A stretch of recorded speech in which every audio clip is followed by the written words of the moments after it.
In 5, 4, 3, 2, and 1. Once again, happy 40th founding anniversary, Don Salvador Benedicto.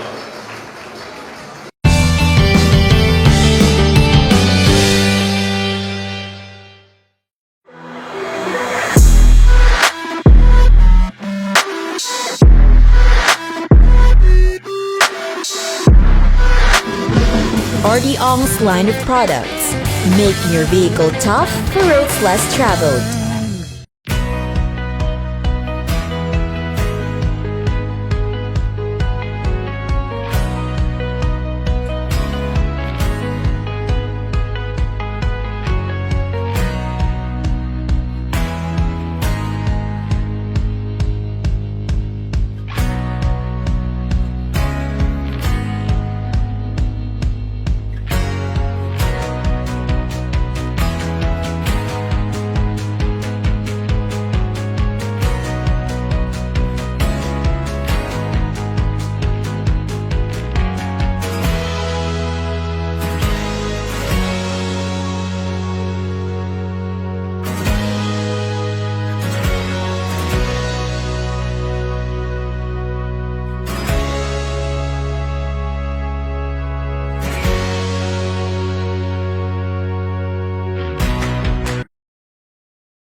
Escalante, atuan ni Inday Gamay's Lechon House, crispy outside, tender and juicy inside.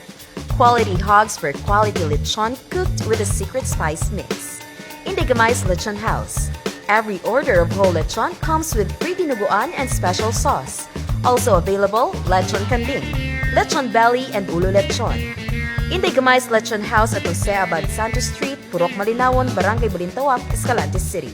For bookings and inquiries, message us on Inday Gamay's Lechon on Facebook or cell phone number 0919-541-1382. Inday Gamay's Lechon House. Ayog tutuki. Tilawi.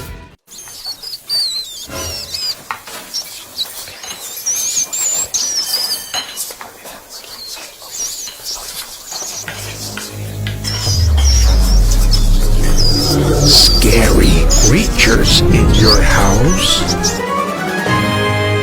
Call ISK Tech Pest Management Services.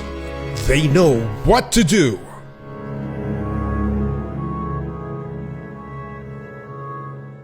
You've tasted empanaditas and buns, but have you ever tasted papas con chorizo, curried chicken, pulled pork, double cheese, and tuna basil?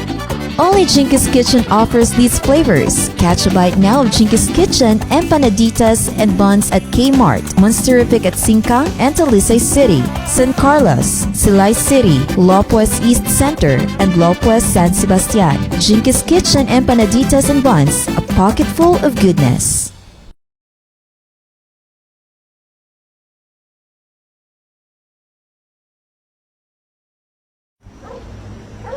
Ari bulong bumiso. Thank you.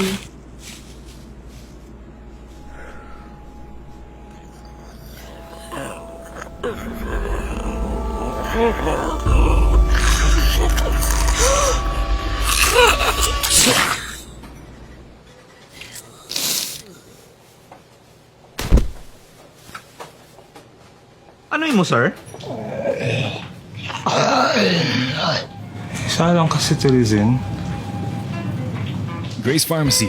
Serbisyo nga wala pili.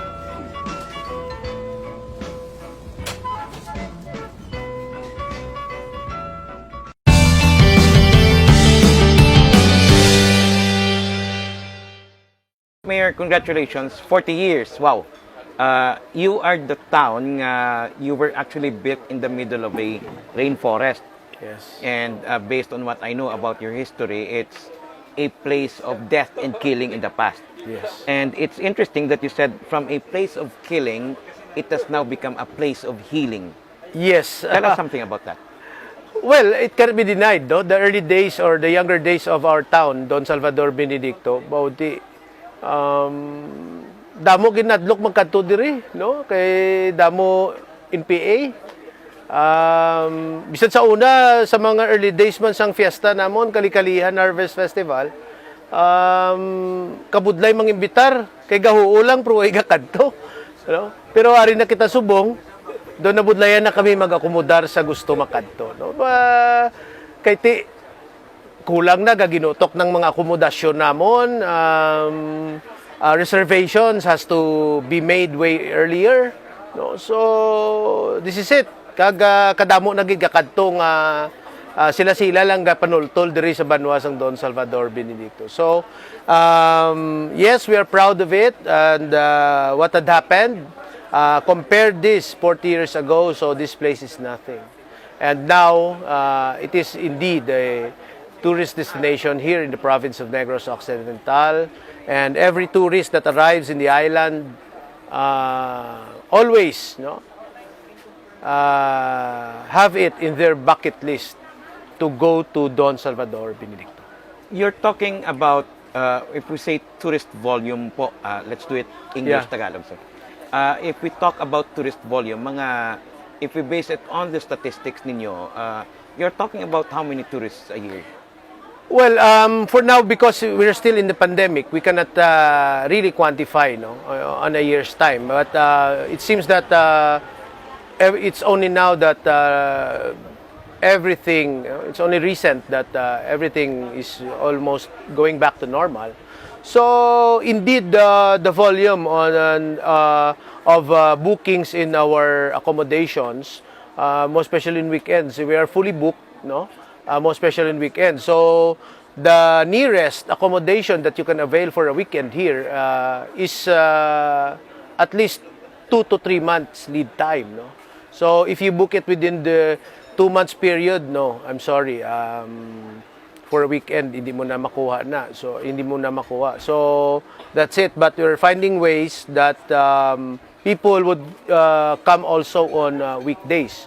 So far with the restaurants and cafes that we do, most of them are fully packed but during weekends because of these mountain bikers and group of motorcycle riders and other excursionists as well. So a lot of people really celebrating here in Don Salvador now compared before. So that's a big that's a big improvement to our town, and at the same time it's something that we really have to do our research on what's our number really. Your father, yung tatay mo, si former Mayor Nene Dela Cruz, was not only a mayor when you started. Yes. He was actually a warrior mayor. And he handled peace and order, while your mother, the first lady then, she handled yung social welfare kasi yes, siya yung nag-asikaso ng mga patay and lahat pa. But as well as daycare centers. Daycare centers. So, it's quite a rich legacy. Pero at the end of the day, it was the roads that made a difference in Don Salvador. Definitely, yeah. It's a big, made a big difference, most especially now. And if we talk about road network, sir, syempre, ara ng ang tourism highway, built during the time of Ramos. Yeah. How about the interior roads? Wala na isolated ng mga barangay subong? We still have just one last isolated barangay, but it is my mission really, if not reaching that barangay Pinuwayan, we can make the roads much closer now, that there will be few roads left for concreting. And well, when I came back, since 2016 as mayor, currently, we have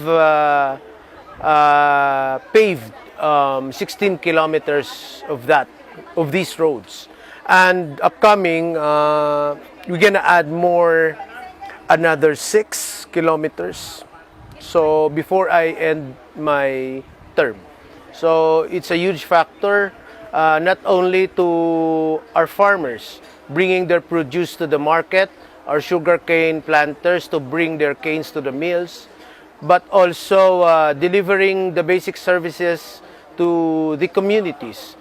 Even our peace and order, the police can easily respond to the communities when peace and order is is a concern.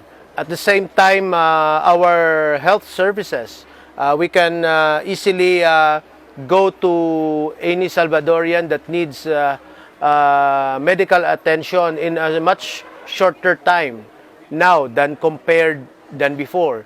And most important, pagid, this year, we are purchasing a lot of vehicles for the barangays, for the police, for the health, for the rescue, and for the DepEd as well, no? As a means of transport, because it's very important. We, most especially in the times of emergencies and life-threatening situation, wherein the golden hour is very important. It's a matter of life and death of a person. If there's an accident happened or someone's life is at risk due to injury, the golden hour is very, very important. So if we can have the vehicles right there at the barangay na, then bring them to the centers where first aid can be done,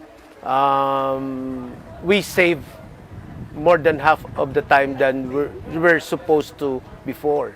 So Your that's it. crime statistics are low. We are. Your food is cheap.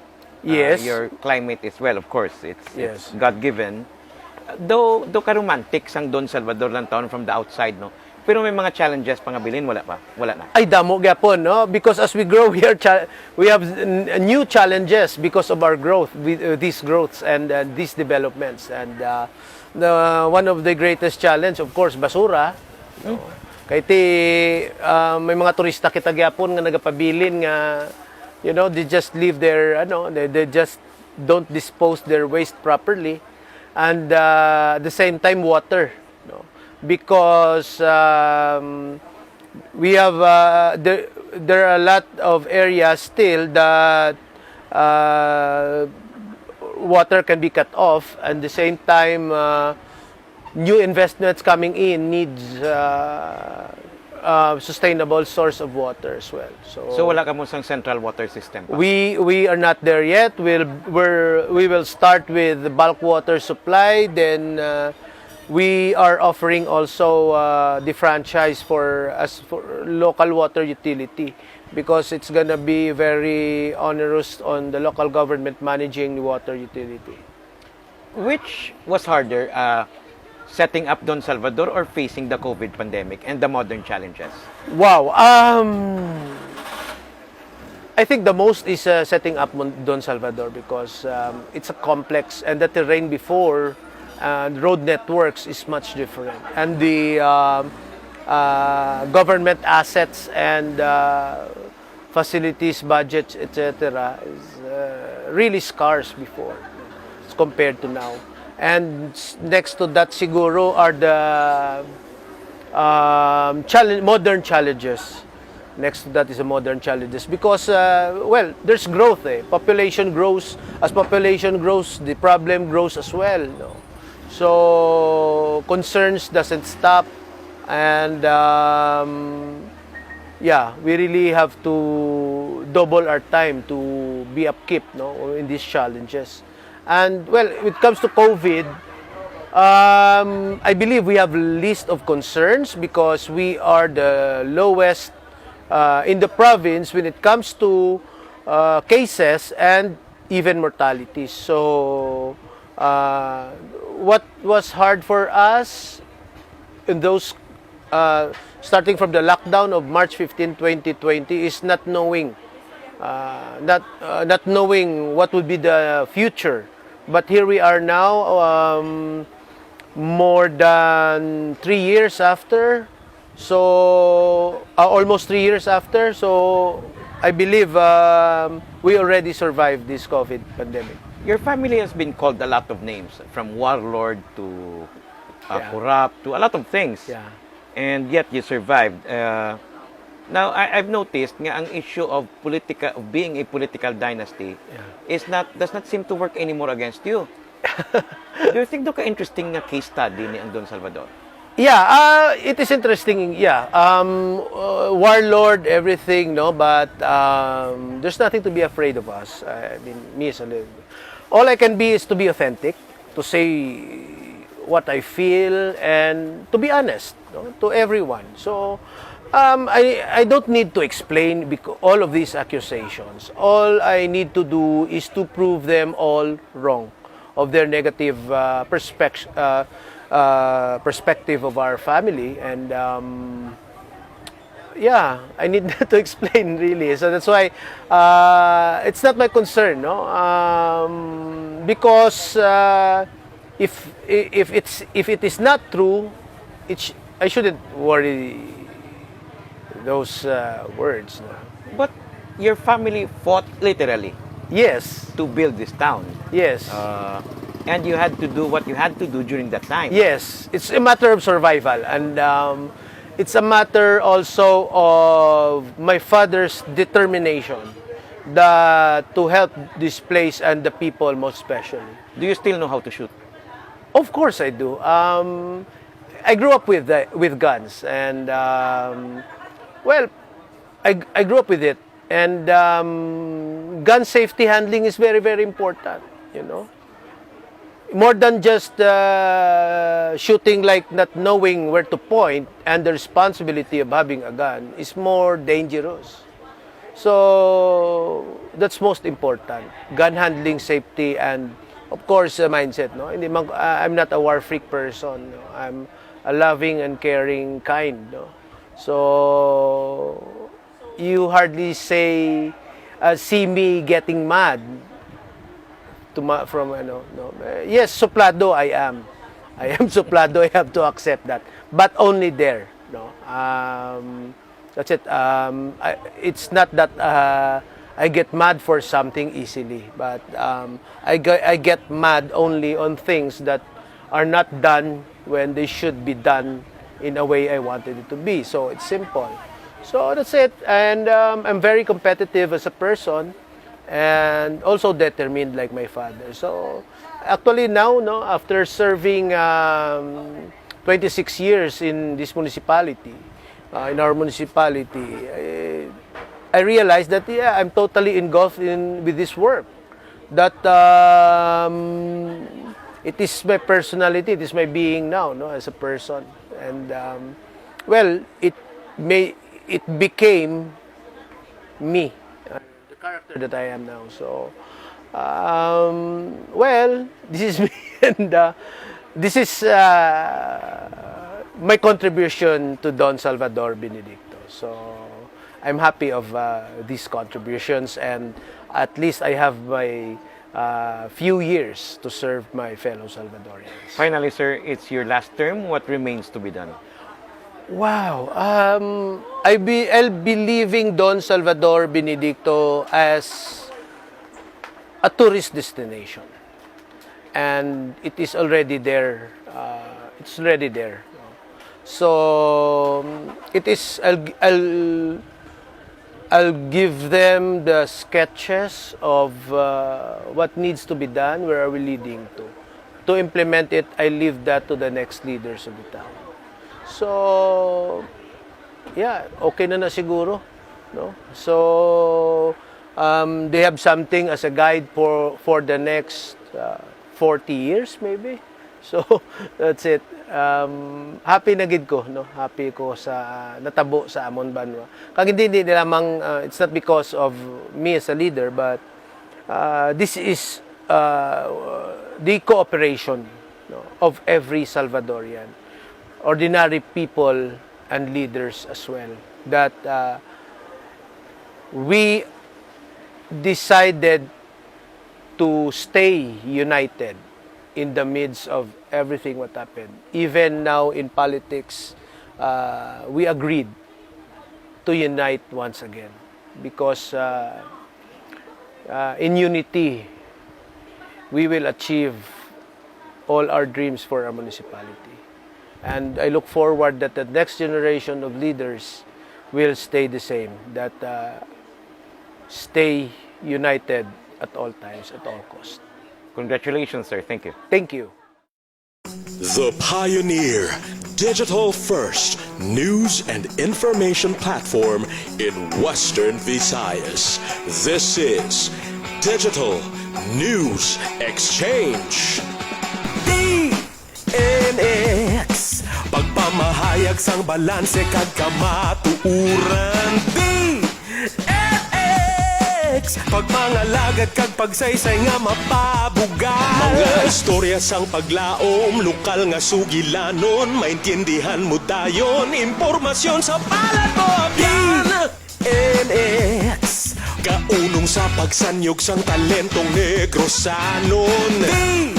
DLX katatap sa pagpanalinsing sang pamatanon. Diri ang storya, makapanumdum ka. Init nga balita, TV, radyo, dyaryo, DNX taya. Diri ang storya, makapanumdum ka. Init nga balita, TV, radyo, dyaryo, DNX taya.